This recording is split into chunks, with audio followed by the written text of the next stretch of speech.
साथियों नमस्कार, जय हिंद। आप सभी का आज के इस वीडियो में स्वागत है। और आज के इस वीडियो में हम सीखेंगे कि जो अतिथि शिक्षक है, अतिथि शिक्षकों को एजुकेशन पोर्टल 3.0 में, जिसमें आपका जीएफएमएस पोर्टल लॉगिन होगा। तो साथियों, आई होप कि आपने यूजर नेम और पासवर्ड क्रिएट कर लिया होगा। आपको यूजर नेम और पासवर्ड से एजुकेशन पोर्टल 3.0 को लॉगिन कर कर आपको अपनी इंफॉर्मेशन जो है वो अपडेट करनी पड़ेगी।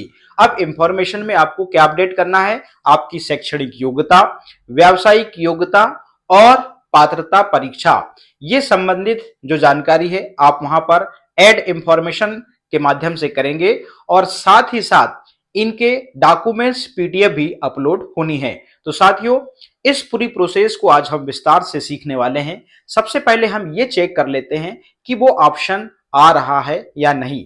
यदि नहीं आ रहा है तो जैसे ही ऑप्शन आ जाएगा आपके लॉगिन आईडी में, तो आप इस प्रोसेस को स्टेप बाय स्टेप जैसे मैं बता रहा हूं वैसे करना है। तो साथियों, आदेश के अकॉर्डिंग ये 2 मई से 12 मई तक आपको अपलोड की जो प्रक्रिया है वो पूरी कर लेनी है।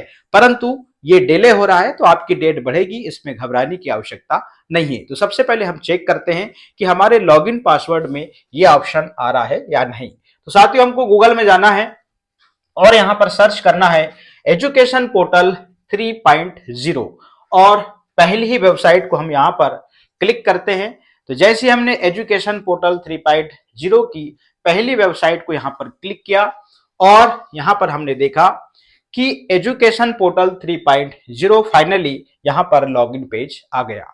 तो साथ ही यहां पे जो यूजर नेम और पासवर्ड का ऑप्शन आता है, ये रेगुलर कर्मचारियों के लिए है, जो शासकीय कर्मचारी होते हैं। इसके जस्ट आप नीचे आएंगे। यदि आप अतिथि शिक्षक हैं तो नीचे ऑप्शन है, देखिएगा, गेस्ट फैकल्टी लॉगिन। तो गेस्ट फैकल्टी लॉगिन पे हम यहां पर क्लिक करते हैं तो देखते हैं यहां पर जो जीएफएमएस एजुकेशन पोर्टल 3.0 है, ये यहां पर लॉगिन वाला होम पेज आ जाता है, जैसा कि आप स्क्रीन पर देख रहे हैं।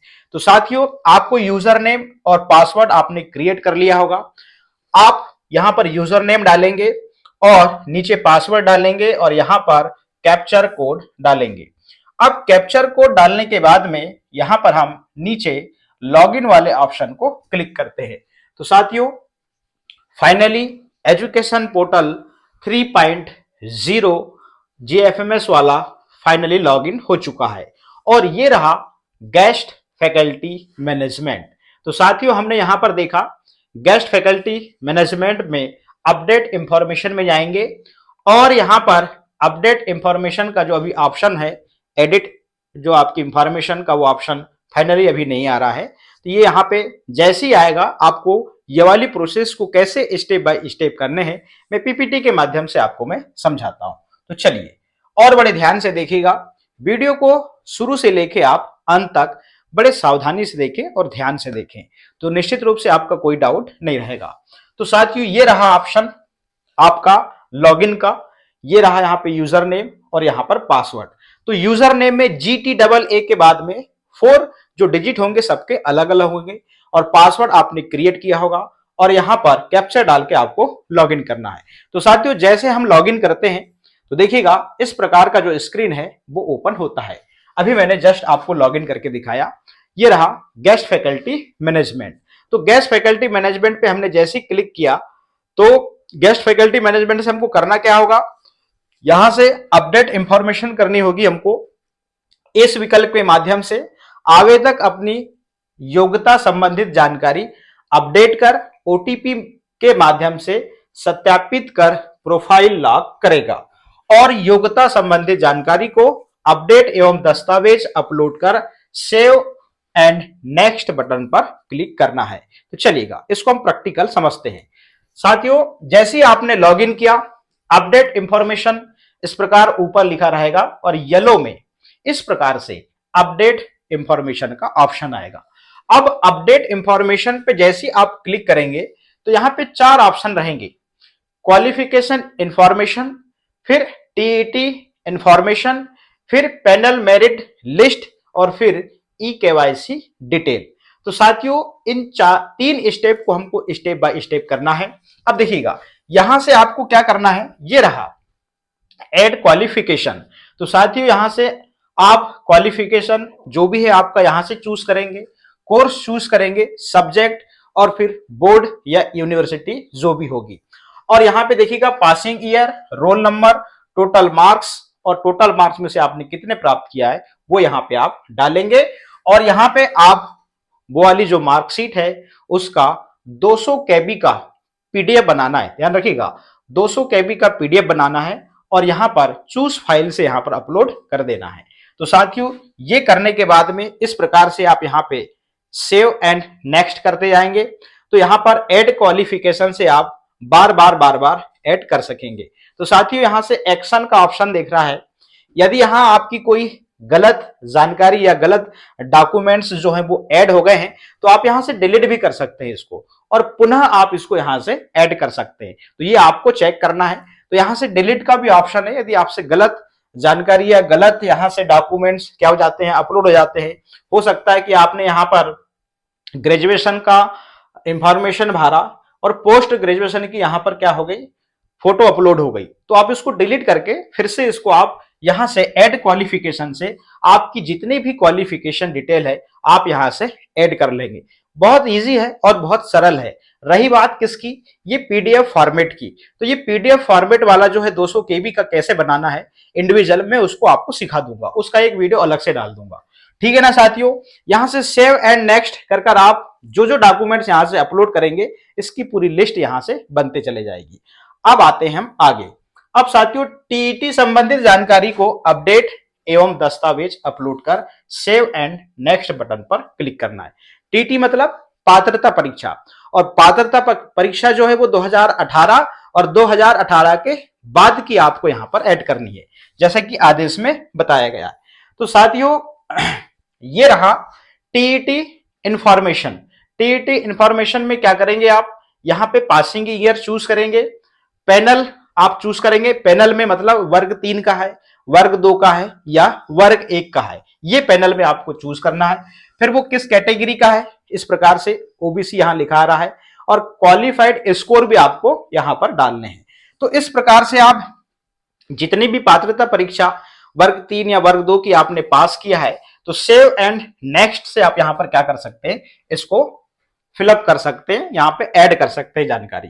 ऐसा लगता है कि यहां से यहां पे आपको इस डिटेल को ऐड करते समय कुछ गलत हो गया है तो आप इसको डिलीट भी कर सकते हैं। यहां एक्शन में देखेंगे तो यहां से आप डिलीट कर ऐड डिटेल से आप फिर से इसको ऐड कर सकते हैं। तो साथियों बहुत इजी है, बहुत सरल है, आप स्वयं कर सकते हैं, कहीं भी आपको ऑनलाइन वगैरह में जाने की जरूरत नहीं है। तो सेव एंड नेक्स्ट से आपके पास में जो भी 2018 या 2018 के बाद में जो भी आपकी पात्रता परीक्षा आपने पास किया है उसको आपको यहां से ऐड करना है। कौन से वाले ऑप्शन से, टीईटी इंफॉर्मेशन वाले से। इसके बाद हम आगे चलते हैं। तो साथियों आगे अब पैनल मेरिट लिस्ट आती है। तो पैनल मेरिट लिस्ट संबंधी जानकारी को अपडेट कर स्व सत्यापन करने के उपरांत ओटीपी के माध्यम से सत्यापन के पश्चात प्रोफाइल को लॉक बटन पर क्लिक करें। अब देखिएगा ये रहा पैनल मेरिट लिस्ट। अब यहां पे डिस्ट्रिक्ट चूज करना है, और डिस्ट्रिक्ट चूज करने के बाद में आपको ब्लॉक चूज करना है, और ब्लॉक चूज करने के बाद में आप यहां से संकुल को चूज करेंगे। तो आप संकुल को चूज करेंगे, जिस संकुल को चूज करेंगे वही संकुल जो है आपकी इस प्रोफाइल का वेरिफिकेशन करेगा। तो साथियों प्रोफाइल यहां से आप लॉक कर देते हैं। अब प्रोफाइल लॉक में जैसे ही आप क्लिक करते हैं तो ओटीपी आएगा आपके जीएफएमएस पोर्टल में जो मोबाइल नंबर रजिस्टर्ड होगा। तो साथियों यहां पर आपको ओटीपी डालना है और वेरीफाई कर देते हैं। वेरीफाई करने के बाद में ई केवाईसी संबंधित जानकारी देखें और आवेदन को डाउनलोड करें। अब देखिएगा ई केवाईसी डिटेल, साथियों आप लोग बहुत परेशान हो रहे थे कि माता पिता, देखिए फादर, हस्बैंड और गार्जियन यहां पर, और जेंडर यहां पर इतने नाम आ रहे हैं। तो साथियों अब यहां पे फादर के जगह में हस्बैंड ऑब्लिक गार्जियन। अब देखिए ये वाली प्रोफाइल में हस्बैंड का नेम शो होने लगा है। तो साथियों इतने परेशान होने की जरूरत नहीं है, जैसे जैसे हम इस पे काम करते जाएंगे तो हमको बहुत कुछ चीजें हमारे लिए मतलब आसान हो जाएंगे सीखने के लिए। अभी आप मात्र आपने व्यू प्रोफाइल को देखकर इतने घबरा गए, इतने ये हो गए, घबराने की जरूरत नहीं है। तो ये ई केवाईसी डिटेल आपकी यहाँ पे भी दिखती है।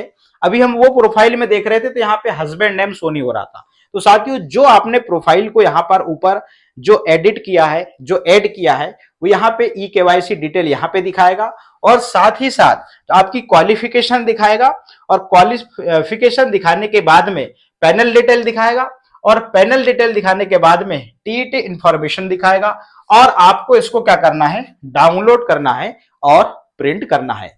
और प्रिंट करने के बाद देखिएगा, आवेदक लॉग प्रोफाइल का प्रिंट निकालकर सत्यापन हेतु प्रोफाइल में दर्ज समस्त मूल दस्तावेजों के साथ किसी भी संकुल प्राचार्य से सत्यापन करा सकेंगे। तो साथियों, ये आपको इतना काम करना है। उसके बाद में संकुल प्राचार्य द्वारा आवेदक के सत्यापन वेरीफाई के उपरांत यदि कोई आवेदक निर्धारित समय सीमा में अर्जित योग्यता दर्ज करना चाहता है तो वह अपनी प्रोफाइल को ओटीपी के माध्यम से अनलॉक कर सकेगा, किंतु यह कार्रवाई अपडेशन के लिए पोर्टल की अंतिम दिनांक तक ही कर सकेंगे और अंतिम दिनांक पश्चात यदि आवेदक सत्यापन कार्य नहीं कराता है तो उसका स्कोर कार्ड जनरेट नहीं होगा। तो आपको जो समय सीमा बताई गई है उस समय सीमा के बीच में जो शेड्यूल जारी हुआ है उसमें उसी शेड्यूल के अंतर्गत आपको ये काम कर लेना है। तो साथियों, आज के इस वीडियो में मैंने ये बताया कि आपकी शैक्षणिक योग्यता को कैसे आपको अपलोड करना है, कैसे ऐड करना है, साथ ही उसको कैसे आपको सत्यापन करना है और सत्यापन करने के बाद में ई केवाईसी डिटेल के माध्यम से आपकी प्रोफाइल को डाउनलोड करना है। डाउनलोड करने के बाद में जो आपने संकुल वहां डाला था उसी संकुल में जाएंगे और यहां पर आप समस्त दस्तावेज के साथ में जाके आप सत्यापन की प्रक्रिया को पूर्ण कराएंगे। तो साथियों, आज के इस वीडियो में इतना ही। फिर मिलेंगे नए वीडियो के साथ में। बहुत बहुत धन्यवाद।